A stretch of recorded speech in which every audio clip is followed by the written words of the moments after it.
I largely agree with that.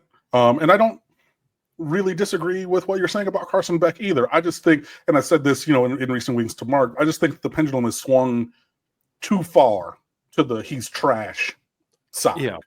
I mean, like, everyone has flaws.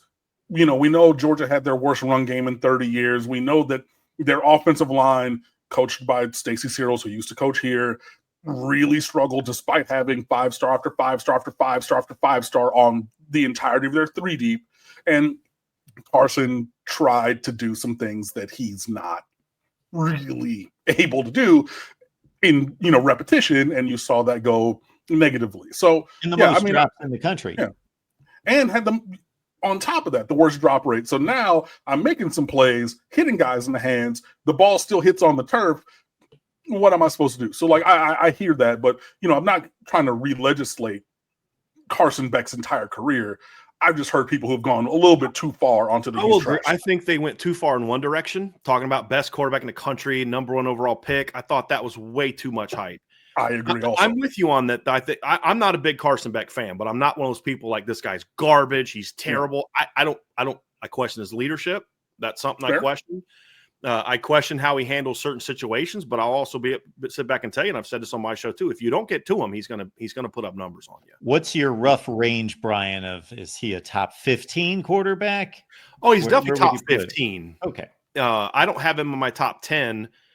We did actually this breakdown, but the guy that does the show with me, Trevor Trowbridge, who's my co-host, had him in his top 5, I think. So I think that kind of shows where he is one of those polarizing quarterbacks. Yeah. And I think part of what some people is, which game did you watch him play? Very true. Me, I haven't, because like I've studied him a lot. But like if you've watched him play some games, like if you didn't turn on the Bama game till it was 28-0, you're like, this guy's legit. But if you watched him, what he did to get to 28-0, you're like, this, and you turn it off, you're gonna think he sucks. Right. And that is Carson Beck. It's like he's just that. He's kind of like a streaky, hitter, and that's why you got to get to him, because if you let him get comfortable, if you let him get rolling, you let him get in his feelings, and you let him start feeling good about himself and getting time and rhythm, he'll pick you apart. He's shown that in 2 years at at Georgia, but he also has showed it. Good defenses can give him problems. Even going back to the SEC title game 2 years ago against Alabama. No, agreed. I have him in the lower part of my top 10, probably between 8 and 10. Give or take, somewhere in there. Excited because I have him in that 11 to 15 range. Yeah, I was gonna say somewhere in that bottom part of the top 10 to 11-ish, like somewhere there. But like, yeah, top 5, I think that's a little ambitious. If he plays to that level, I would be shocked and surprised and very, very pleased by that. Can I ask you this question? Yeah. What's up? Do you guys have, here's my thing, and I'm just looking at this from like a Notre Dame standpoint because of what we went through last year with Riley Leonard. Yeah. Because the Riley Leonard we saw in September was not the Riley Leonard we saw in November, December, and January. And a lot of it was because he missed the second half of the 2023 season with the injury. He misses all spring, misses all that time to get on the same page with his receivers. He's got some new receivers to work with. You bring in some transfers, and Notre Dame landed 3 transfers last year, some young sophomores that are talented. And it took him a while.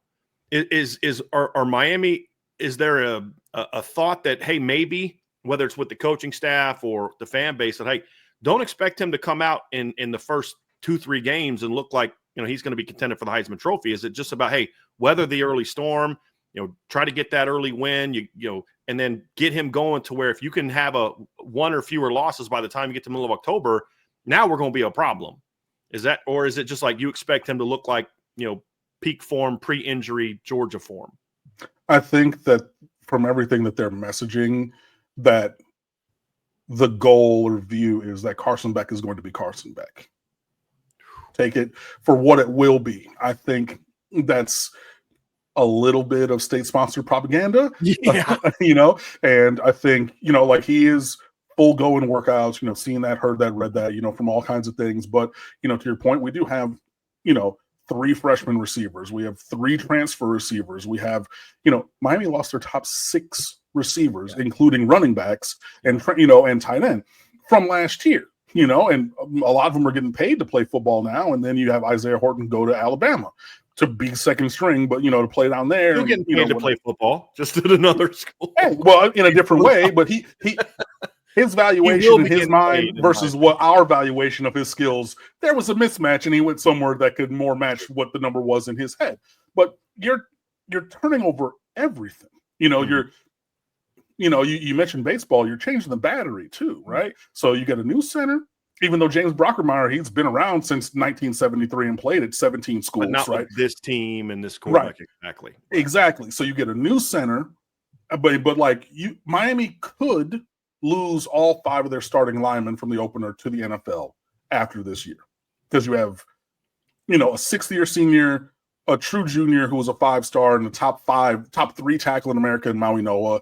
You have Inez Cooper, who is one of the gems of all gems and developmental guys at right guard, who is a potential top 3 round draft pick. You got Matthew McCoy on the left side. You got a 6'9" monster in Markel Bell over there. So you have that. So like the structure is there to give the time that Cam Ward was afforded or similar to Carson Beck.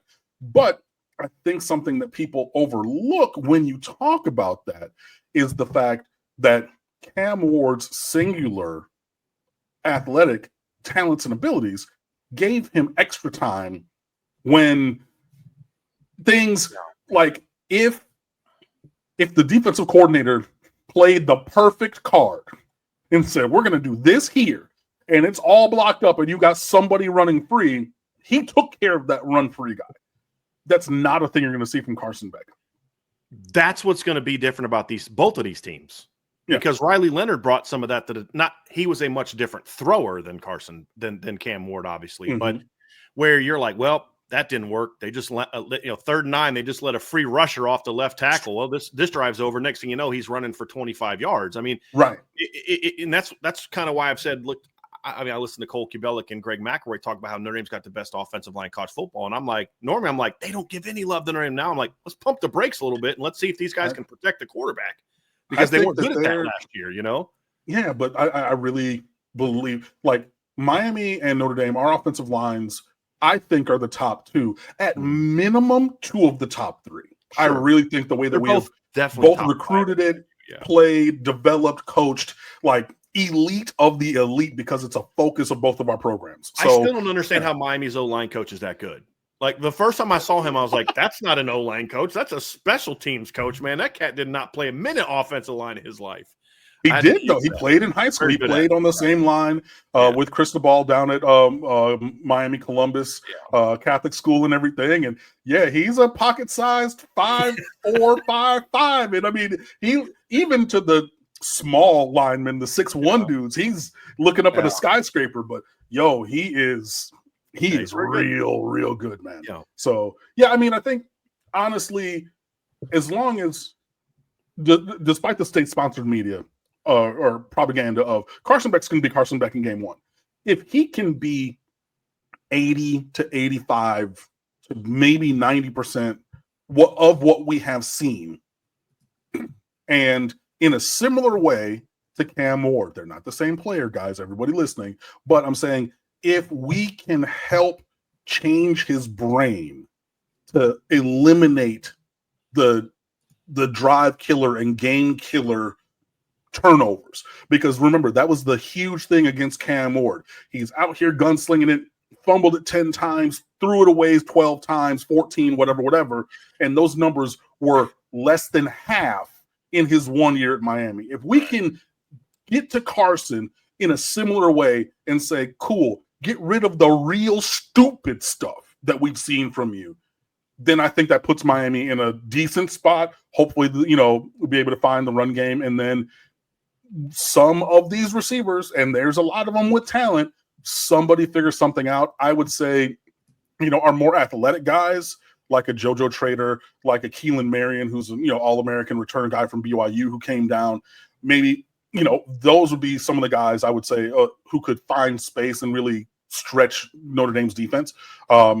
But yeah, that's where I would be looking. And Richard says, yeah, love Cam Ward, but hated the hero ball. That was part and parcel of Cam Ward last year, though, right? I mean, but we did need it. When you have the defense that Miami had last year, you needed that, right? And at times, he's going to play in a way that gets you behind 3 touchdowns against Cal. But then you also know that he's going to then go, the hero balls are going to be what leads you to come back and beat Cal. Exactly. And you, like, this is what we've talked about this on our show, but remember Dabo Sweeney used to crush the media for that because they just sit there and whine about all the interceptions Deshaun Watson threw. He's like, guys, this is who he is. Yeah. I'm taking that because he's going to make about 10 plays in this game. They're going to help us go win that football game. And Cam brought that to the table. And I think that's why when I look at Miami, the key is, and when we did our preview of Miami, it came down to their success is going to be what happens on the other side of the ball.